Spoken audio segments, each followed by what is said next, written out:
안녕하세요. 네, 학기방학 자바 언어 개발 기초 역량 강화 수업 시작하도록 하겠습니다. 네, 지난 시간에 이어서 이제 자바의 다양한 기본적인 이 문법들에서 살펴보도록 할 텐데요.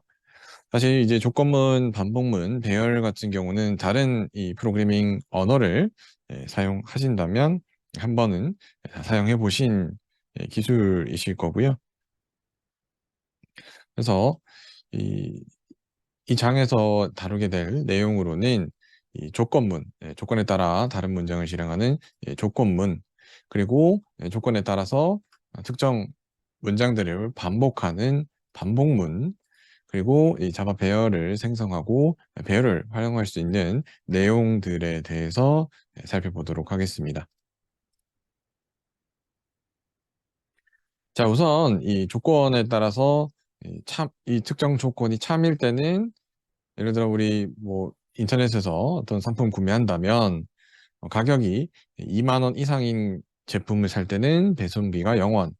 그런데 가격이 2만 원보다 더 낮은 가격을 살 때는 총 상품의 합이 2만 보다 더 작을 때는 배송료를 받는다. 뭐 이런 형태들의 구성이 되어 있는 경우들이 있잖아요. 이럴 때의 표현을 프로그래밍 언어로 표현을 하게 되면 이런 이제 조건식을 작성하게 됩니다. 그래서 특정 상품의 가격이 2만 이상이라면 배송비는 0으로 계산하고, 이 가격이 2만 이상이 2만보다 크지 않다면 거짓으로 가서 거짓에 해당하는 문장, 배송비는 3,000원이다라는 내용을 저장할 수 있는 이 문장을 실행하고 다음 문장들을 실행하도록 넘어가는 것을 말하게 됩니다.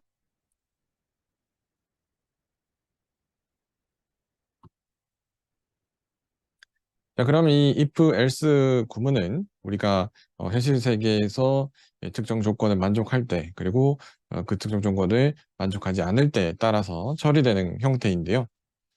이 if, else문을 실제 자바에서 사용할 때는 어떻게 사용하는지 살펴보도록 하겠습니다.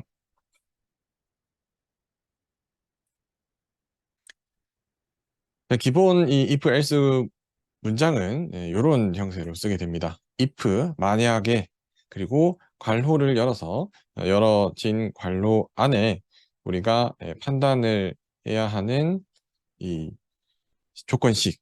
그래서 특정 변수가 어떤 값이랑 비교했을 때 그 결과가 참 이제 혹은 거짓으로 나오는 조건식을 괄호 내부에 작성해 주게 됩니다. 그러면 이 괄호 내부에 있는 이 조건식이 참일 때와 이 조건식이 거짓일 때에 따라서, 만약에 이 조건식이 참이라면 if 바로 밑에 붙어 있는 문장을 수행하게 되고요.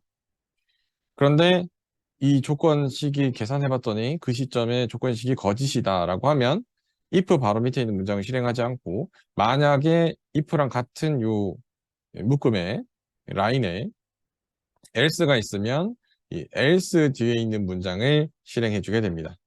그래서 이 상황에 따라서 if의 내부에 있는 조건식이 참이냐 거짓이냐에 따라서 특정 문장들을 수행시켜 주는 것이 이 if else문의 구조이고요.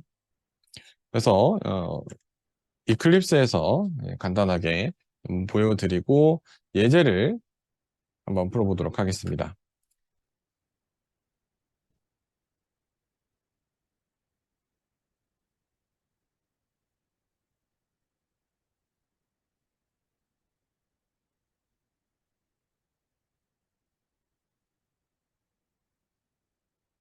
자, 이클립스에서 이렇게 우리 기본적인 형태인데요. 자, 이 스캐너를 쓰는 게 조금 더 여러분들이 어떤 예제를 구현하는 데 있어서 훨씬 더 이제 편하기 때문에 스캐너 활용해서 제가 기존 프라이스 구문을 만들어 보도록 하겠습니다. 그래서 우리가 보통 이제 입력받는 값, 인풋 값, 그리고 스캐너를 통해서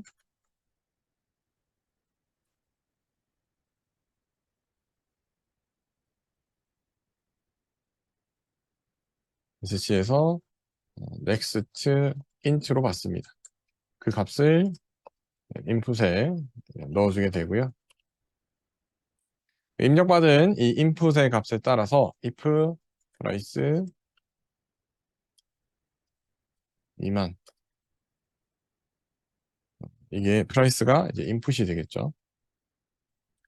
인풋의 값이 2만보다 클 때, 작을 때를 2만보다 크다면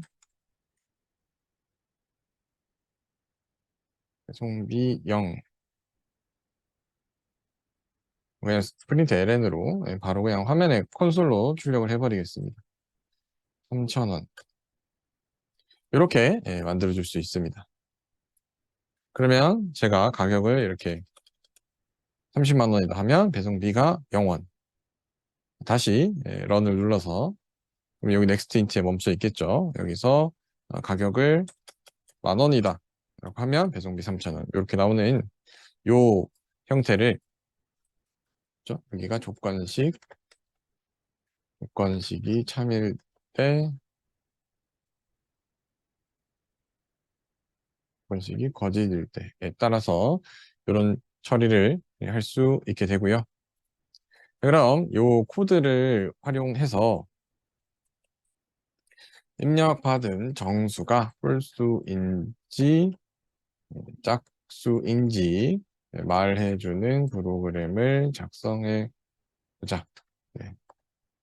그 내용을 수정하셔서 요걸 한번 작성해 보시겠습니다. 여러분들이 기존에 알고 있는 이 홀수, 짝수에 대한 정의를 한번 생각해 보시면 됩니다.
자, 그러면 네, 정답 알려드리도록 하겠습니다. 자, 입력받은 정수가 홀수인지 짝수인지 아무래도 프로그래밍 언어를 하나, 두 개 이상 배워보신 분들은 대부분 아실 텐데요. 여러분들 그 나누기 연산, 연산자 할 때 이 나누기 했을 때 이 나머지의 값에 따라서 우리가 사실 정수들은 이게 짝수인지 홀수인지를 판단할 수가 있습니다.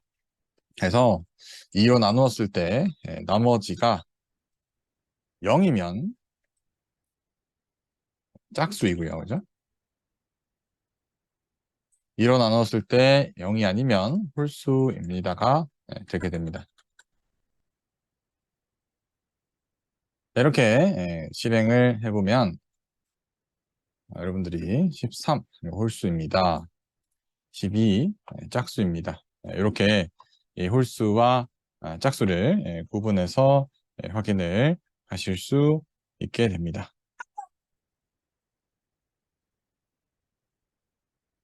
이 코드를 한번 타이핑해서 실제 실행 결과를 같이 한번 보시도록 하겠습니다.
자, 그리고 이 if else문, 조건문을 좀 공부하시다 보면 실제 우리가 어떤 프로그램의 로직을 작성하는 데 있어서는 이런 다중 if else문이 많이 사용되게 됩니다.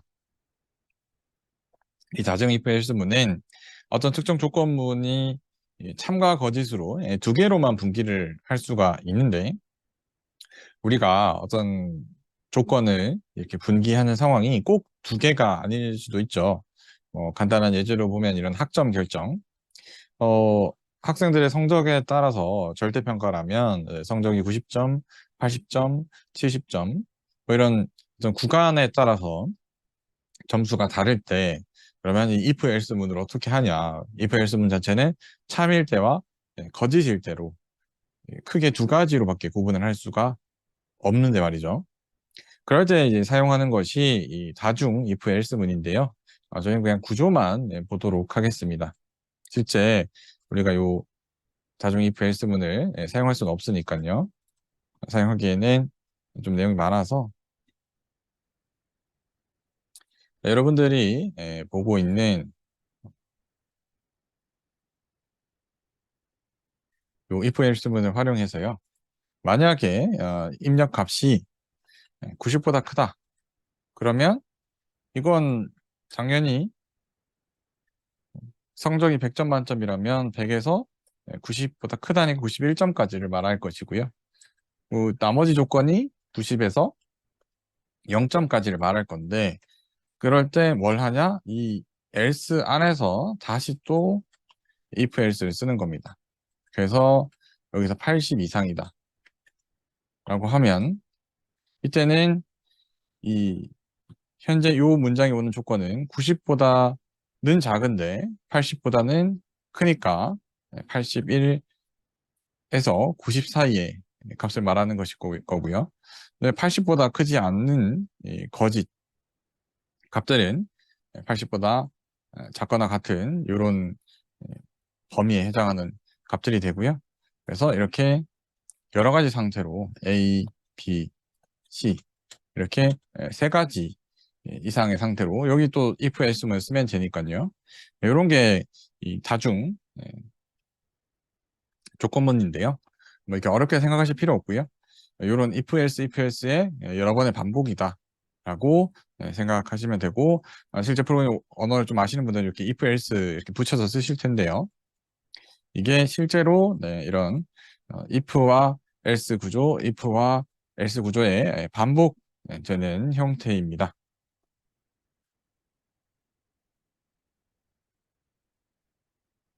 그래서 기본 이 if문은 넘어가도록 하고요.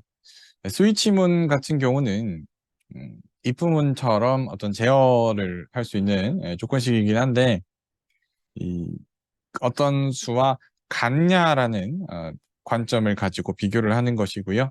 그래서 이 부분은 저희가 뭐 자바로 뭐 어떤 로직을 작성할 것이 아니기 때문에 넘어가도록 하겠습니다. 자, 그러면 이두 번째 이 반복문에 대해서 보도록 하겠습니다. 그리고 여러분들이 뭐 이제 비전공 학생들 같은 경우는 그 너무너무 이렇게 그 점프 하면서 배우는 게 아닌가라고 생각하실 수도 있는데, 여러분들이 이 자바라는 언어의 어떤 특징을 배우는 것이지, 자바로 무슨 윈도우 프로그래밍을 만들어 보자, 게임 프로그래밍을 해보자, 까지의 단계가 아니기 때문에 여러분들 나중에 컴퓨팅 사고, 컴퓨터가 알아듣는 언어인 프로그래밍 언어를 이해해서 내가 현실 세계에서 발생하고 있는 그런 문제들을 어떻게 프로그램으로 풀 수 있는지 그 컴퓨터처럼 생각하는 방법을 배우는 것이기 때문에 꼭 이 코딩들을 다 예제 연습할 때 이 하나씩 하나씩 선택해서 예, 사용을 하셔야 됩니다.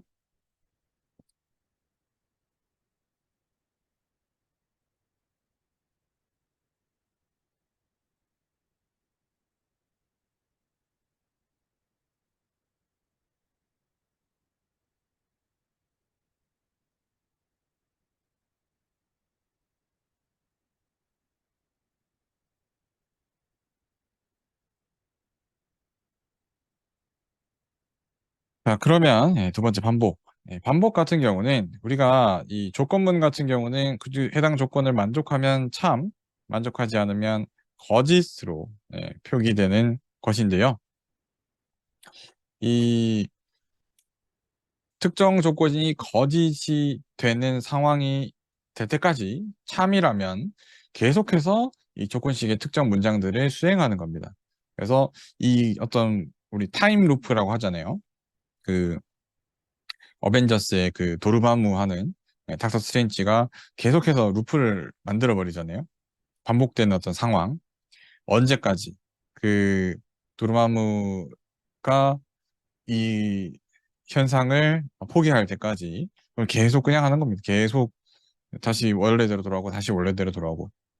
우리도 마찬가지로 이 조건식이 거짓이 될 때까지 계속 특정 문장들을 수행하는 겁니다.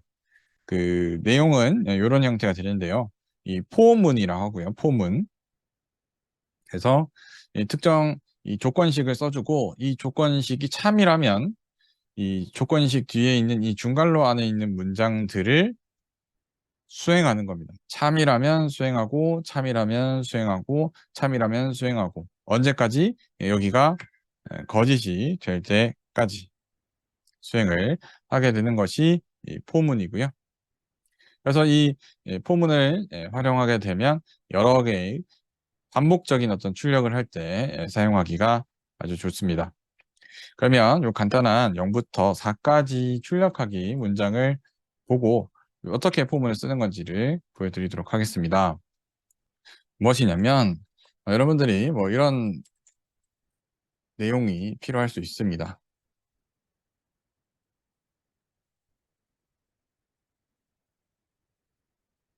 int i를 만들어 놓고 예를 들어 i는 1,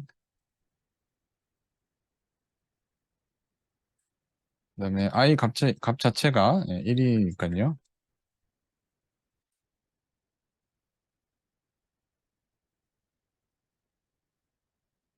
그래서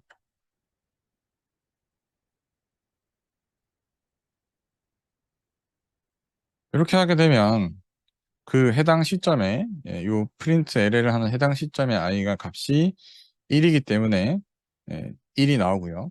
해당 시점에 i의 값이 2이기 때문에 화면에 2가 나옵니다. 이런 문장들이 필요로 할 수 있죠. 뭐 화면에 뭐 카운트 다운을 한다. 1, 2, 3, 4, 5 카운트 다운을 한다. 뭐 그런 것들이 필요하다면 이런 형태로 만들게 될 건데 요 형태들을 쉽게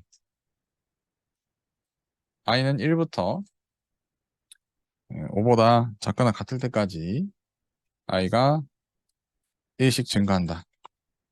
그리고 이렇게 넣어주면 이 길었던 문장이 이렇게 깔끔하게 정리가 됩니다. 그리고 읽을 때도 i가 1부터 시작해서 5보다 작거나 같을 때까지 i가 1씩 증가하면서 수행한다. 이게 i의 값은 i 이렇게 표현할 수가 있습니다. 그래서 이 폼은 만들어서 한번 수행해 보시고 눈으로 한번 이 포문의 구조를 좀 익히시면 좋을 것 같습니다. 요거 코드 한번 작성해 보시죠.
자, 이렇게 컴퓨터한테 어떤 반복적인, 규칙적이고 반복적인 작업을 시키는 것이 이런 반복문을 활용해서 수행이 가능하다.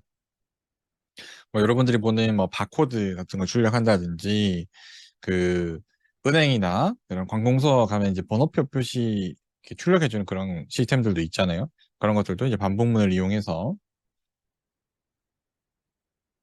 여러분들이 요청할 때마다 파일 하나하나씩, 카운트 하나하나씩 증가시키면서 특정 번호가 될 때까지 그리고 번호표들을 이렇게 출력하는 그런 것들도 가능하고요. 자, 그 다음은 이 반복문의 또 다른 방법 중에 한 방법인데요. 와일문이라고 있습니다. 포문이랑 어떻게 보면은 유사한 형태인데, 포문 같은 경우는 아까 뭐 i가 1부터 5보다 작거나 5보다 작거나 같을 때까지 일씩 증가한다 이런 아주 복잡한 형태가 있었는데 이 while문은 진짜 완전히 if문처럼 그냥 이 조건식만 쓰게 되어 있습니다. 그래서 이 조건식의 다른 요인들은 while문 밖에 while문 내부에 이렇게 별도로 구현해서 사용할 수 있는 것이 이 while 구조, while문의 반복문 형태입니다.